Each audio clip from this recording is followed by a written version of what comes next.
एक जंगल में रानू चिड़िया अपने दो बच्चों के साथ रहती थी, जिनका नाम कुक्कू और गुड़िया था। रानू एक विधवा चिड़िया थी। उनकी आर्थिक हालत बहुत खराब थी। उनका घर भी कच्ची घास का बना हुआ था।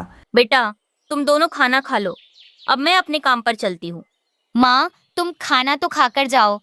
नहीं बेटा, बहुत देर हो गई है। अगर और देर हो गई तो मालिक पैसे काट लेंगे। और कुकू, तू भी खाना खा ले और अपने काम पर चले जाना। और गुड़िया, आज तेरी स्कूल की छुट्टी है ना, तो तू आज पूरे घर की साफ सफाई अच्छे से कर लेना, ठीक है? माँ, मैं कर लूंगी। चिड़िया ने अपने बच्चों को काम समझाया और खुद अपने काम पर चली गई। रानू बहुत ही मेहनती थी। वो दिन भर ईंट भट्टी में मजदूरी का काम करती थी। रानू का बेटा कुकू भी बहुत ही मेहनती था। वो दिन भर हरिया तोता के पास काम करता रहता था। ये लो साहब, आपका गर्मा गर्म वड़ा पाव। शाम हो गई। रानू काम करके अपने घर वापस आ गई। माँ, देखिए, मैंने पूरा घर साफ कर दिया है और मैंने आज आपके लिए खाना भी बनाया है। अरे वाह, मेरी बेटी गुड़िया तो अब बड़ी हो गई है और बहुत समझदार भी हो गई है। आज मैं बहुत खुश हूँ। तुम जैसे दो अनमोल रत्न मुझे मिले। इतने अच्छे बच्चे पाकर रानू बहुत खुश थी। उसके दोनों बच्चे उसकी बहुत मदद किया करते थे। सब कुछ अच्छा चल रहा था, पर अचानक बरसात शुरू हुआ और रानू के घास के घर में पानी टपकने लगा। ये बरसात का पानी घर में टपक रहा है। अब हम क्या करें? मुझे तो बहुत डर लग रहा है। बेटा, परेशान मत हो। जहाँ जहाँ पानी टपक रहा है वहाँ ये बर्तन रख दो। फिर उन तीनों ने टपकते हुए पानी से बचने के लिए बर्तन रखे, लेकिन बरसात रुकने का नाम ही नहीं ले रही थी। बच्चों, हमें जल्दी पक्के मकान के लिए कुछ करना चाहिए, पर उसमें काफ़ी खर्चा होगा। मैं सोच रही हूँ सेठ जी से घर के लिए कुछ कर्जा ले लूँ। कम से कम घर पक्का तो बन जाएगा। हाँ माँ, और मैं कुछ और नया काम ढूंढता हूँ जिससे और पैसे कमा सकूँ। ठीक है बेटा, जो तुम्हें सही लगे वो तुम करो। अगले ही दिन रानू अपने मालिक कालू कौवे के पास गई। मालिक, मुझे थोड़ा सा कर्जा चाहिए था। वो क्या है ना, मुझे अपना घर बनवाना है। ठीक है रानू, तुम्हें कर्जा मिल जाएगा क्योंकि तुम बहुत पुरानी मजदूर हो मेरी, लेकिन उसके लिए तुम्हें कुछ दिनों का इंतजार करना होगा। ठीक है मालिक। चिड़िया बहुत खुश थी। वहीं दूसरी तरफ कुकू चिड़ा को भी दूध बेचने का नया काम मिल गया था। घर आकर रानू अपने दोनों बच्चों को सारी बात बताती है। बेटा, मुझे कर्ज मिल जाएगा, लेकिन कुछ दिन लगेंगे। माँ, मुझे भी दूध बेचने का काम मिल गया है। सुबह बस 2 घंटे का काम है और 1000 पगार है। अरे वाह, ये तो बहुत अच्छा हुआ। भैया को काम मिल गया और माँ को पैसे। अब जल्दी हमारा पक्का घर बनेगा, फिर हमें बरसात में भीगना नहीं पड़ेगा। बेटा, ये सब ऊपर वाले की ही कृपा है, वो सब ठीक कर देंगे। अब सब कुछ ठीक चल रहा था। अचानक से बारिश हो गई। बारिश थमने का नाम ही नहीं ले रही थी। चिड़िया के घर में भी पानी टपकने लगा। सब पक्षी इस बारिश से बहुत परेशान थे। बच्चों, मुझे नहीं लगता कि बारिश आज रुकेगी। इस तरह बारिश होती रही तो पूरा घर में बाढ़ आ जाएगी। बच्चों, जल्दी सुनो, ज़रूरत का सारा सामान उठा लो। हमें कहीं और जाना होगा। अब हम यहाँ पर नहीं रह सकते। ये घर कभी भी टूट सकता है। इसके नीचे दबकर हम मर जाएंगे। फिर वो तीनों घर के बाहर आ जाते हैं। बच्चों, पानी तो बढ़ता ही जा रहा है। हमारे जंगल में ऐसी कौन सी जगह होगी जहाँ हम लोग इस बारिश से बच सकते हैं? कुकू ये सोच ही रहा था कि उसे कुछ याद आया। माँ, हाँ, मुझे याद है। चलिए आप दोनों मेरे साथ। फिर कुकू अपने साथ अपने परिवार को जंगल के आखिरी हिस्से में ले गया। वहाँ एक जमीन पर एक ड्रम था। माँ, आज से हम इस ड्रम के डिब्बे में ही रहेंगे। फिर रानू चिड़िया घोंसला बनाती है, बनाकर ड्रम में रख देती है। बरसात से बचने के लिए वो तीनों उस ड्रम के डिब्बे में चले गए। रानू ने अपना वो सारा सामान खोला जो वो अपने साथ लेकर आई थी। बच्चों, कम से कम यहाँ हम सूखे हैं, यहाँ बारिश नहीं आ सकती। माँ, ये तो हमारे घर से भी अच्छा है। माँ, अपने तो बहुत नरम घोंसला बनाया। हाँ बेटा, पर अब पहले कुछ खाने का इंतजाम करती हूँ। और उसे अपने लिए और अपने बच्चों के लिए खाना पकाया। हमारे घर का क्या हुआ होगा माँ? हमारा घर बारिश में डूब गया होगा क्या? देखते हैं गुड़िया, ये बरसात थमने दो और पानी सूखने दो, फिर घर का देखते हैं। तब तक हमारे सर पर ये घर है ना, तब तक हम इसी ड्रम घर में रहेंगे। इस तरह रानू चिड़िया अपने दोनों बच्चों के साथ बारिश रुकने तक ड्रम घर में रहती है। एक खूबसूरत सा जंगल था। उस जंगल में रानू चिड़िया रहा करती थी अपने अंडे के साथ, पर उसका घोंसला नहीं था। अब मुझे कुछ ना कुछ करके कल सुबह होते ही अपने लिए एक बड़ा सा घोंसला बनाना पड़ेगा। कुछ ही दिनों में मेरे अंडे में से चिड़िया बाहर निकल सकती है। ऐसे ही अगले दिन रानू चिड़िया जंगल पूरा घूम के घास इकट्ठा करने लगती है अपने घोंसले के लिए। तभी उसे रास्ते में लूसी कबूतरी दिखाई देती है। लूसी कबूतरी उससे कहती है, रानू बहन, रुको रुको। क्या बात है लूसी बहन? अरे रानू बहन, तुमको ये सूखी घास कहाँ से मिली है? मुझे भी बताओ तो, मैं भी सूखी घास की तलाश कर रही थी। लूसी बहन, मुझे तो सूखी घास इंसानों की बस्ती में मिली है। वो भी वहाँ पर बहुत सारी सूखी घास पड़ी हुई थी, मैंने वहाँ से उठा लिया था। अरे रानू बहन, तुम्हें इंसानों की बस्ती में जाने से डर नहीं लगता क्या? ना बाबा ना, मैं तो बिल्कुल नहीं जाऊंगी वहाँ पर। अरे लूसी बहन, तुम बिल्कुल डरो मत। तुम सीधे किसान की पत्नी के घर जाना। उसके घर के पास ढेर सारी घास पड़ी हुई है, वहाँ से उठा लेना। किसान की पत्नी पक्षियों को कुछ नहीं करती है, और तो और वो तो पक्षियों के लिए दाना भी रखती है। ठीक है रानू बहन, मैं वैसा ही करूंगी। तुम्हारा बहुत बहुत धन्यवाद। ऐसे ही कुछ दिन बीत जाते हैं। रानू ने तो एक मजबूत सा घोंसला बना लिया था, और तो और उसके अंडे में से एक चिड़िया निकलती है। क्या बात है गुड़िया बेटा, तुम इतने नाराज क्यों लग रही हो? मम्मा, तुम हमेशा मुझे अकेला छोड़कर दाना ढूंढने के लिए चली जाती हो और फिर शाम को आती हो। मुझे तो तुम्हारे साथ जाना है दाना ढूंढने के लिए। पर गुड़िया बेटा, तुम तो सीधे उड़ भी नहीं सकती हो। मैं तो तुम्हें घने जंगल पर नहीं ले जा सकती, क्योंकि वहाँ पर शिकारी पंछी भी रहते हैं। नहीं मम्मा, मैं तो बिल्कुल भी इस घोंसले में अकेले नहीं रहूंगी। मैं भी तुम्हारे साथ ही चल लूंगी, वरना आज रात में दाना बिल्कुल नहीं खाऊंगी। रानू की बात गुड़िया तो बिल्कुल नहीं मानती। फिर रानू चिड़िया गुड़िया को अपने साथ लेकर जाती है और घने जंगल में दाना कैसे ढूंढते हैं सिखाने लगती है। गुड़िया बेटा, अब तो तुम्हें समझ में आया है ना कि किस किस पेड़ के नीचे फल मिलते हैं और दाना मिलता है? हाँ मम्मा, मुझे समझ में आया है। ठीक है गुड़िया बेटा, अब चलो घोंसले पर चलते हैं। किसी समय भी बारिश शुरू हो सकती है। रानू चिड़िया ऐसा कही रही थी कि बारिश शुरू हो जाती है, पर वो माँ बेटी जैसे तैसे बारिश में भीगते हुए अपने घोंसले पर वापस आ जाते हैं। वापस आते ही गुड़िया की तबीयत बारिश में भीगने के वजह से खराब हो जाती है। मम्मा, मेरे पंख बहुत दर्द कर रहे हैं, कुछ ना कुछ करो मम्मा। रानू चिड़िया को क्या करना है कुछ भी समझ में नहीं आ रहा था। गुड़िया बेटी, तुम चिंता मत करो, मैं कुछ ना कुछ करती हूँ। फिर रानू चिड़िया रोते हुए सीधा कालू कौवा के घर जाती है।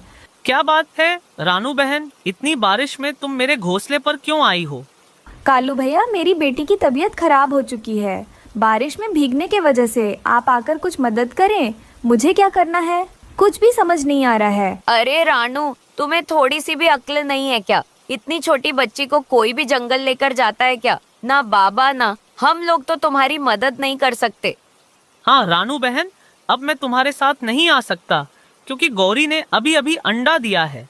फिर रानू चिड़िया वहाँ से रोते हुए चली जाती है और वो सीधा कबूतर के घर जाती है। कबूतर भैया मेरी मदद करें। पर वो कबूतर रानू चिड़िया की कोई मदद नहीं करता।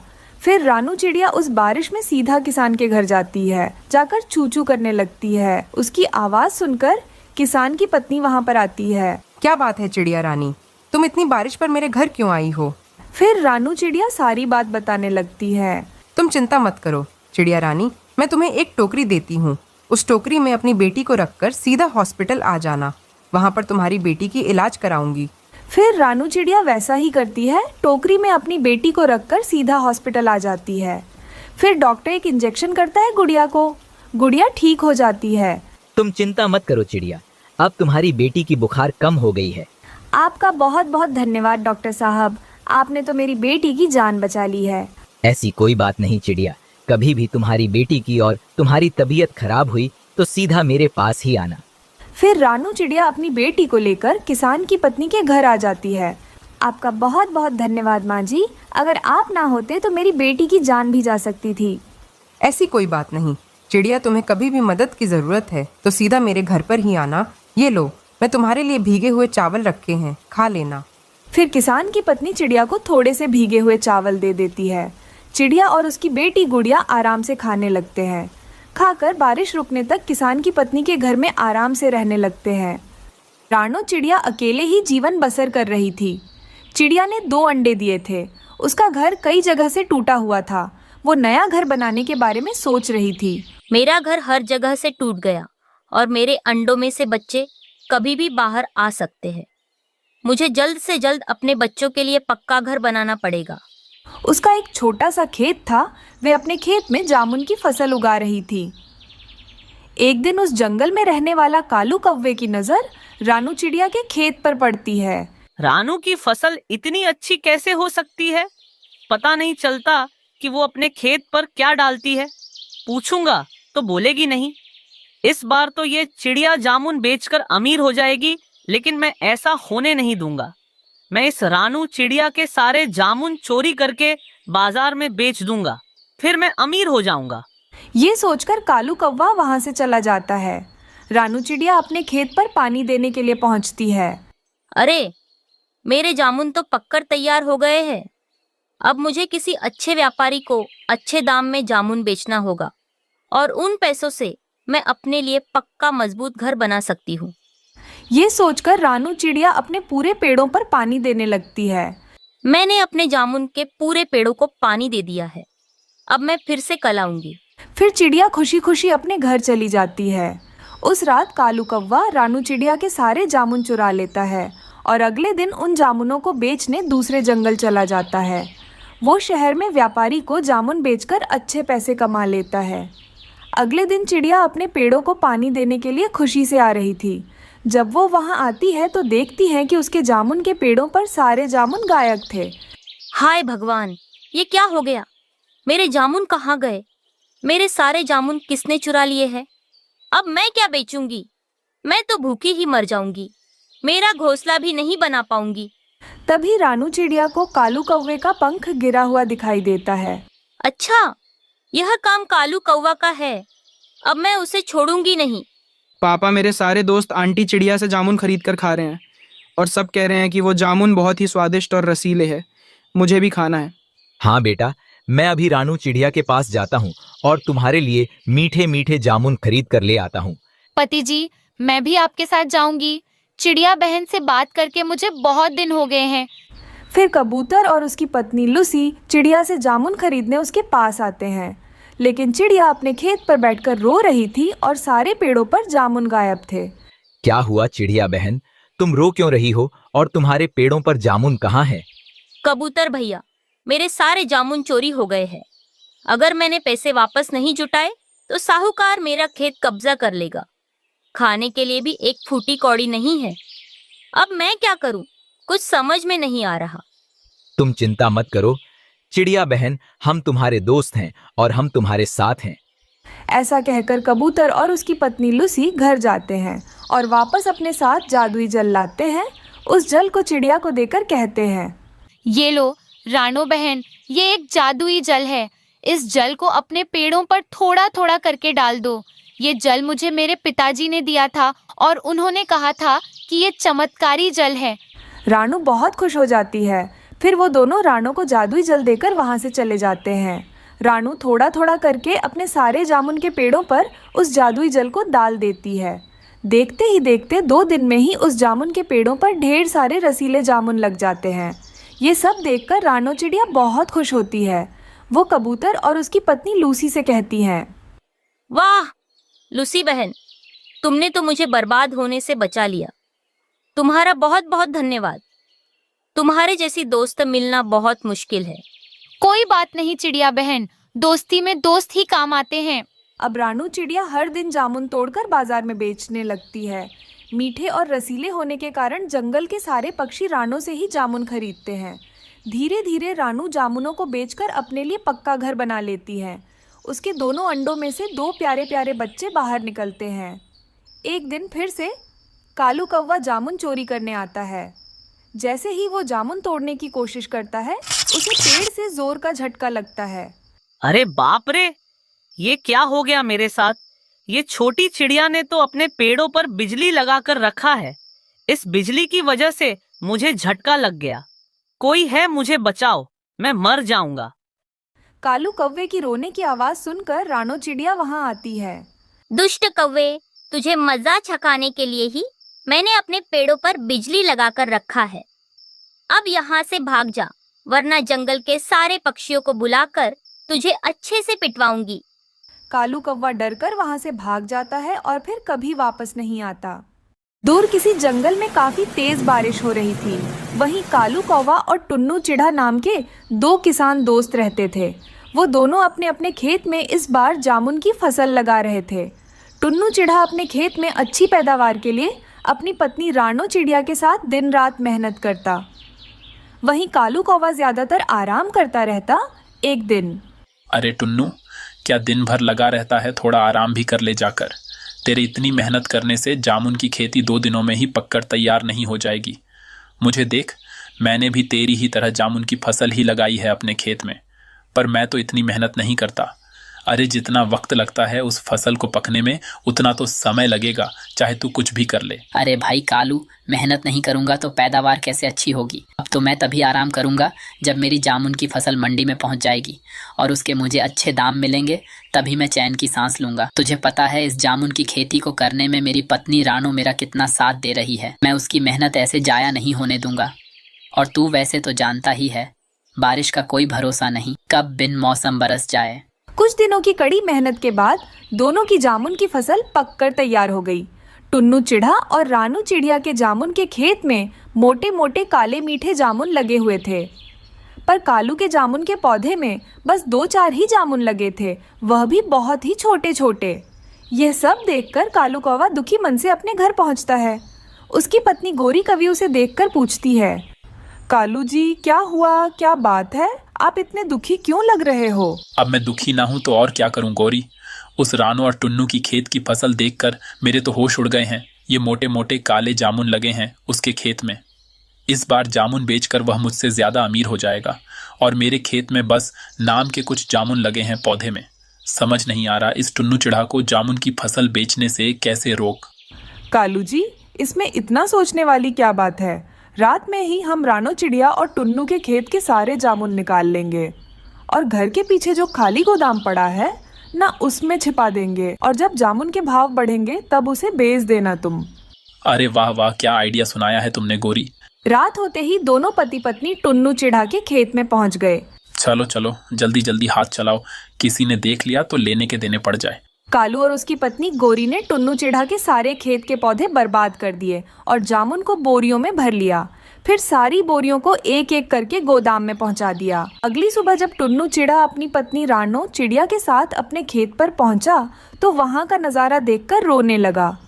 हे भगवान, ये क्या हो गया? किसने हमारे खेत से सारे जामुन चुरा लिए?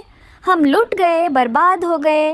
तभी झूठी सहानुभूति भती दिखाने के लिए कालू उनके पास आया। अरे टुन्नू, किसने यह काम किया कुछ पता चला? देखो तो दिन रात तुमने मेहनत करके इतनी अच्छी जामुन की खेती करी, जब बेचने की बारी आई तो चोरी हो गई। मैं तो कहता हूँ जल्दी से चोर का पता लगाओ। मुझे भी अब डर लगने लगा है अपनी फसल के लिए। खैर, जो होना था सो हो गया। तुम चाहो तो मैं कम कीमत पर तुम्हें अपने खेत के जामुन दे सकता हूँ। नहीं कालू, मैं फिर से अपने खेत में जामुन की खेती करूंगा। वहीं कालू अपनी करनी पर बहुत खुश था। अजी, क्या हुआ? आप बहुत खुश लग रहे हो। उस टुन्नू को रोते देखकर मेरे कलेजे को ठंडक पहुंची है। जामुन के खेत को देखकर बहुत उछल रहा था। तुम्हें पता है गोरी, मैंने सुना है जामुन के दाम कुछ दिनों में पड़ने वाले हैं। फिर हम ऊंची कीमत पर जामुन बेचेंगे। सोच, इस बार हमें कितने पैसे मिलेंगे। मैंने तो अपने लिए सोने का हार भी पसंद कर लिया है। समय बीतने लगा। कालू रोज बाजार में जामुन की कीमत पूछने के लिए जाता। एक दिन वह खुशी खुशी घर लौटा। अरे ओ गोरी, जामुन बेचने का समय आ गया है। मंडी में जामुन की बहुत कमी हो गई है। लोग 100 रुपए किलो भी देने को तैयार हैं। अब जामुन को बेचने का सही समय आ चुका है। फिर कालू और गोरी जामुन निकालने के लिए जैसे ही अपने गोदाम खोलते हैं, सड़ी हुई गंध बाहर आती है। ये कैसी बदबू है। सारे जामुन सड़ गए। हम कंडल हो गए। ज्यादा के चक्कर में अपनी फसल भी नहीं बेच पाए। हाय मेरे सपने। दोनों पति पत्नी जामुन की दुर्दशा देखकर फूट फूट कर रो रहे थे। उधर टुन्नू चिड़ा और रानो चिड़िया ने हार नहीं मानी। उसने नई जामुन की फसल लगाई। वो फिर से मेहनत कर रहे थे। जब एक दिन वह दोनों खेत में खाना खाने बैठे, तब एक बूढ़ा पक्षी उनके पास आए। बच्चा, बहुत भूखा हूँ, कुछ खाने को दे दे। रानो चिड़िया अपना सारा भोजन बाबा को दे देती है। अरे बेटा, तुमने अपना सारा भोजन मुझे दे दिया, तुम क्या खाओगे? बाबा, आप खा लो, थोड़ी देर बाद हम घर जाएंगे, फिर हम खाना खा लेंगे। बाबा ने बड़े प्रेम से भोजन किया। मुझे तुम्हारे बारे में सब कुछ पता चल गया। तुम्हारी फसल चोरी हो गई, ये सच है ना? हाँ बाबा, पर कोई बात नहीं, मैंने नई फसल लगाई है। बेटा ये लो जादुई जल, इसे अपने खेत में छिड़क देना। फिर रानू और टुन्नू वो पानी अपने खेत में छिड़क देते हैं। अगले दिन उनके आश्चर्य का ठिकाना न रहा। जामुन की फसल एक ही रात में पककर तैयार हो चुकी थी। तभी वहीं बाबा फिर से आ जाते हैं। बेटा रानो, यह जादुई जामुन है, यह तुम्हारे खेत से कभी खत्म नहीं होंगे। तुम जादुई जामुन को बेचकर गरीबों की मदद करना। फिर रानो और टुन्नू जादुई जामुन बेचकर गरीब और असहाय पक्षियों की सहायता करने लगे। फिर सभी खुशी खुशी। बहुत समय पहले एक जंगल में रानो की सास अपनी 2 बहुओं के साथ रहती थी, जिनका नाम रानो और पिंकी था। कुछ दिनों से उसकी तबीयत खराब चल रही थी। वह अपने एक बेटे और बहुओं को अपने पास बुलाती है। दूसरा बेटा शहर गया हुआ था। मेरे बच्चों, मुझे लगता है अब मैं ज्यादा दिनों तक जिंदा नहीं रह पाऊंगी। मैं चाहती हूँ अपने जीते जी सारी जमीन जायदाद तुम दोनों बच्चों में बराबर बराबर बांट दूं। अरे माँ जी, आप अपने मुंह से यह क्या अब शगुन बातें बोल रही हैं? मरे आपके दुश्मन आप जल्दी ठीक हो जाएंगी। आप फिक्र ना करें, मैं भगवान से प्रार्थना करूंगी कि वो आपको जल्दी ठीक कर देंगे। और माँ जी, मैं हूँ ना, मैं आपको खूब सेवा करूंगी और आप पहले की तरह बिल्कुल ठीक हो जाएंगी।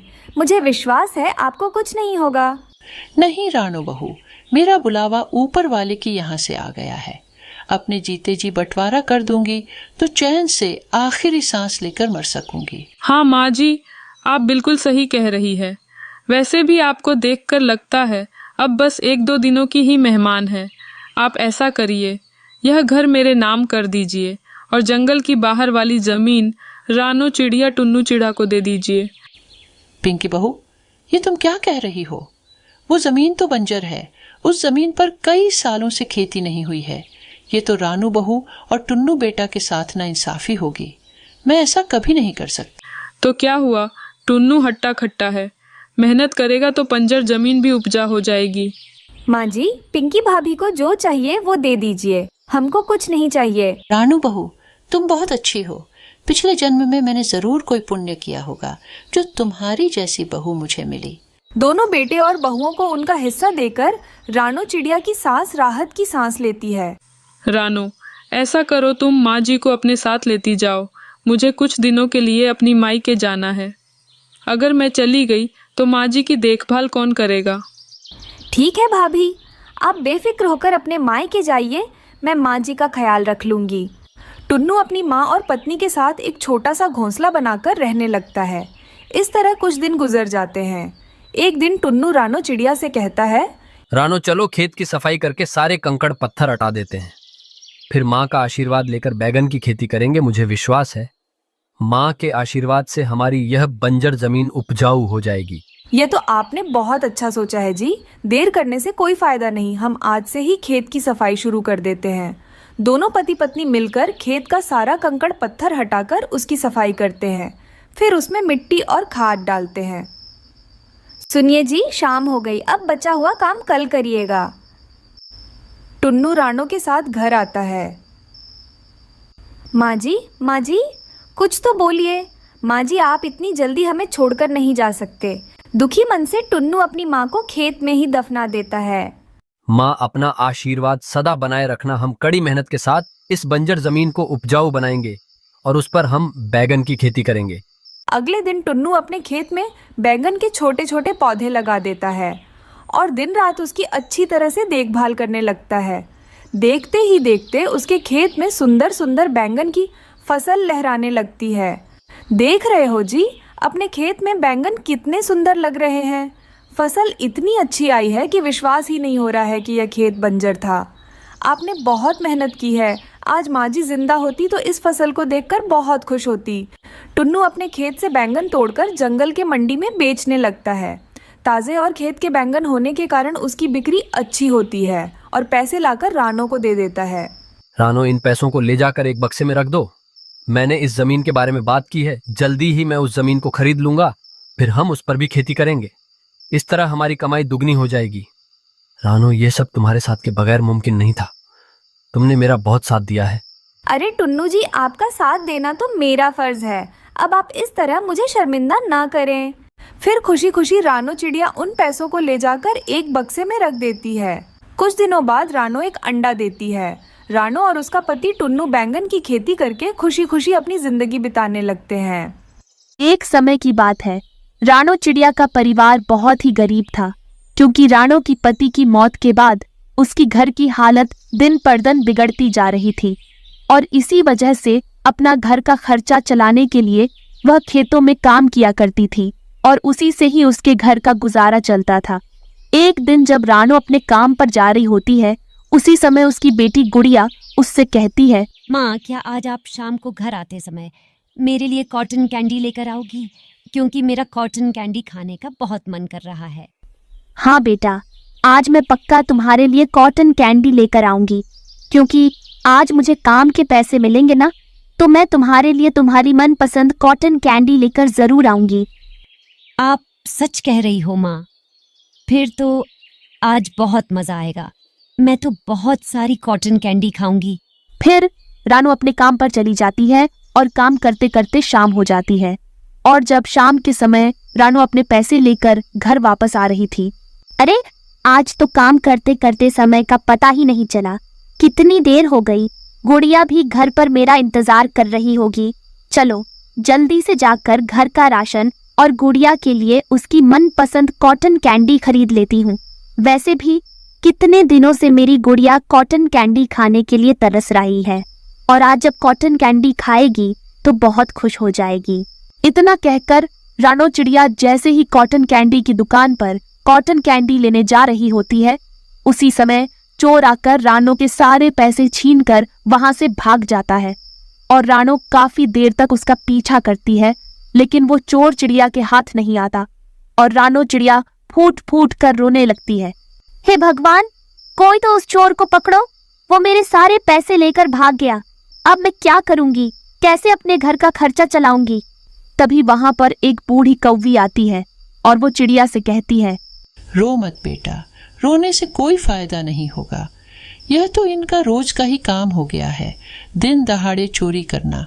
ना तो इनके खिलाफ कोई कंप्लेन करता है और ना ही पुलिस इनके खिलाफ कोई एक्शन लेती है। इतना कहकर वो बूढ़ी कौवी वहां से चली जाती है। मेरी तो पूरे महीने की कमाई चली गई। अब मैं कैसे अपने घर का खर्चा चलाऊंगी? अपनी बेटी के लिए उसकी मनपसंद कॉटन कैंडी कैसे ले जा पाऊंगी? मुझे तो कुछ भी समझ में नहीं आ रहा। आज मैं गुड़िया से क्या कहूंगी? उसकी माँ उसको एक कॉटन कैंडी तक नहीं खिला सकती। क्या मुंह लेकर जाऊंगी आज मैं अपने घर? इतना कहकर चिड़िया रोते रोते एक पेड़ के नीचे जाकर बैठ जाती है। वहीं पेड़ के नीचे एक साधु बाबा जी बैठे हुए थे और जब वो चिड़िया को रोता हुआ देखते हैं तो उससे कहते हैं, क्या हुआ बेटी, तुम इस तरह क्यों रो रही हो? क्या बात है? क्या बताऊं बाबा जी, आज तो मेरा सब कुछ लुट गया। मुझे तो कुछ भी समझ में नहीं आ रहा, मैं क्या करूं? इतना कहकर चिड़िया उस बाबा जी को अपनी सारी कहानी बता देती है। चिंता मत करो बेटी, तुम्हारी समस्या का मेरे पास एक हल है। मैं तुम्हें एक जादुई बीज देता हूँ। तुम इस बीज को ले जाकर अपने आंगन में बो देना और उसे बोते समय तुम जिस भी चीज के बारे में सोचोगी, यह जादुई बीज उसी चीज का वहां एक जादुई अनोखा घर बना देगा। बाबा जी, क्या आप सच कह रहे हो?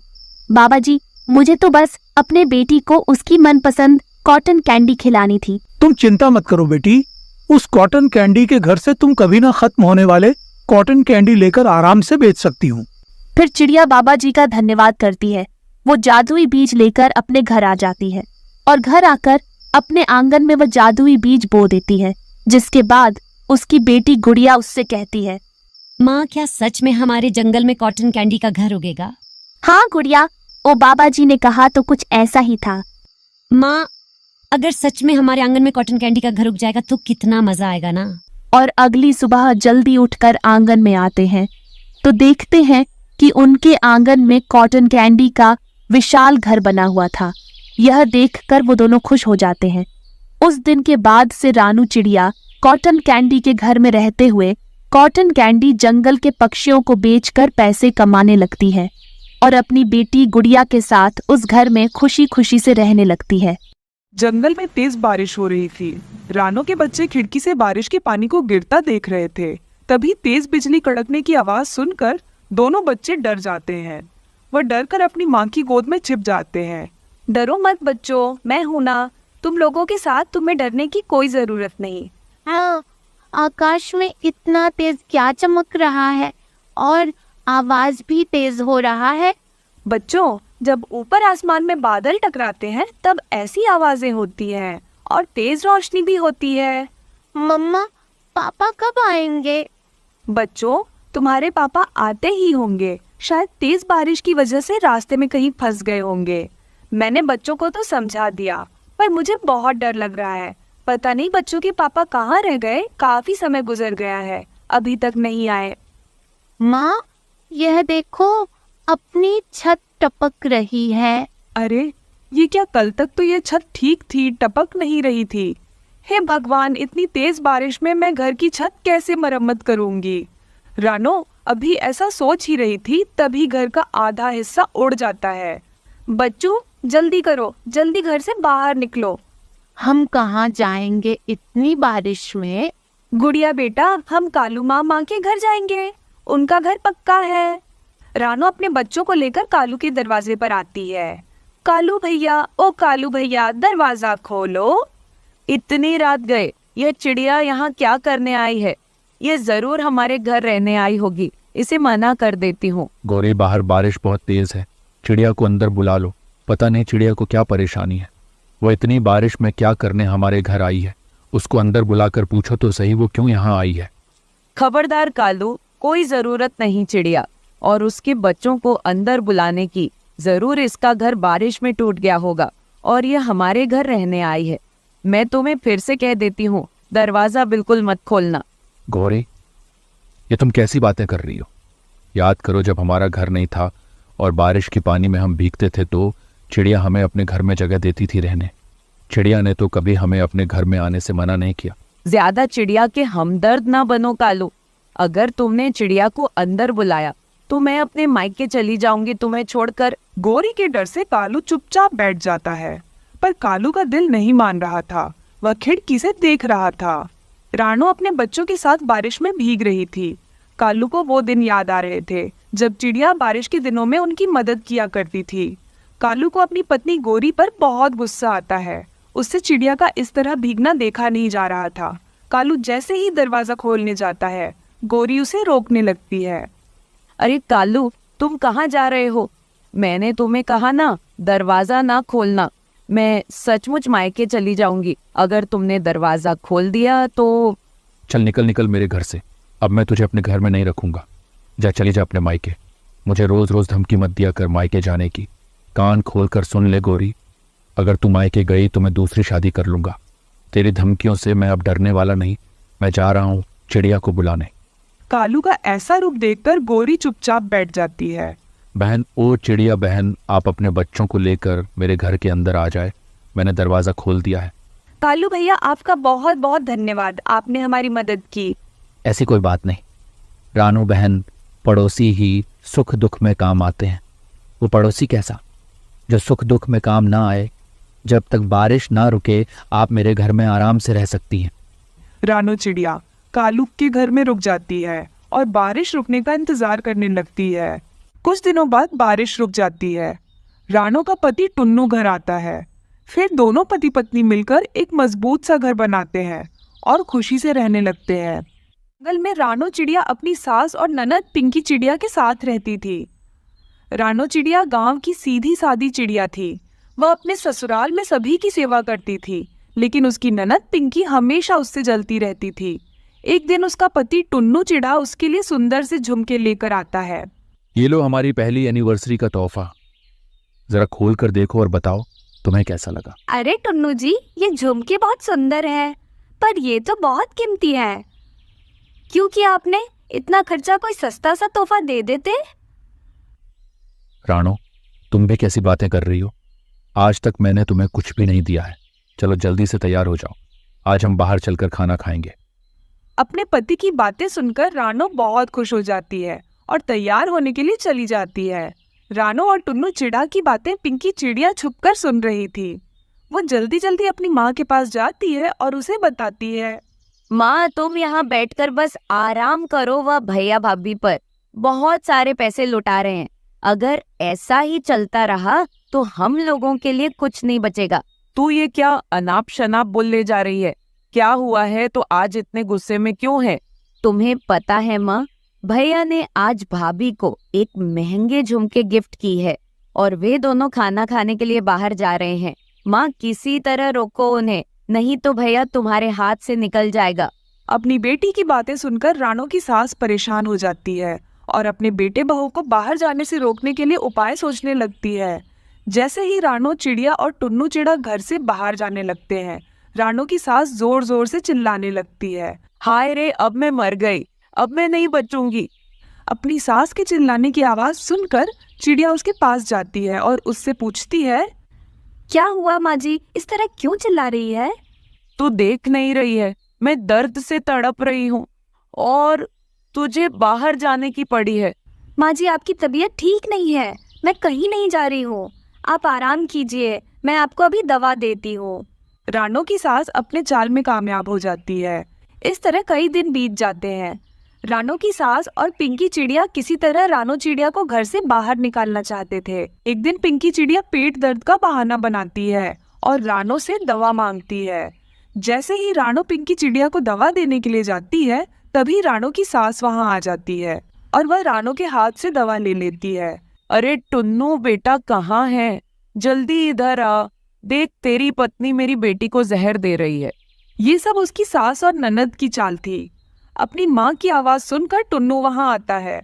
रानू की सास झूठ मूठ का इल्जाम रानू पर लगा देती है। टुन्नू चिड़ा बिना कुछ सोचे समझे रानू चिड़िया पर गुस्सा करने लगता है और उसे घर से बाहर निकाल देता है। रानू अपनी किस्मत पर आंसू बहाती हुई वहां से चली जाती है।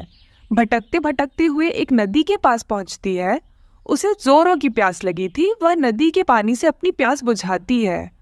रात होने वाली है, अब मुझे अपने लिए सुरक्षित आसरा देखना होगा। मेरा पति मुझ पर यकीन नहीं करता, लेकिन एक न एक दिन उसे अपनी गलती का एहसास होगा। मैं कभी वो घर में वापस नहीं जाऊंगी। तभी रानू चिड़िया की नजर जमीन पर पड़ी हुई हरी घास पर जाती है। चिड़िया जल्दी से ढेर सारी हरी घास को जमा कर लेती है और एक सुंदर सा घास का घर बनाती है। बारिश भी शुरू हो गई थी और ऊपर से रानू ने एक अंडा भी दिया था। फिर ऐसे ही रानू चिड़िया बारिश के मौसम में अपने अंडे के साथ सुरक्षित हरी घास के घर में रहने लगती है।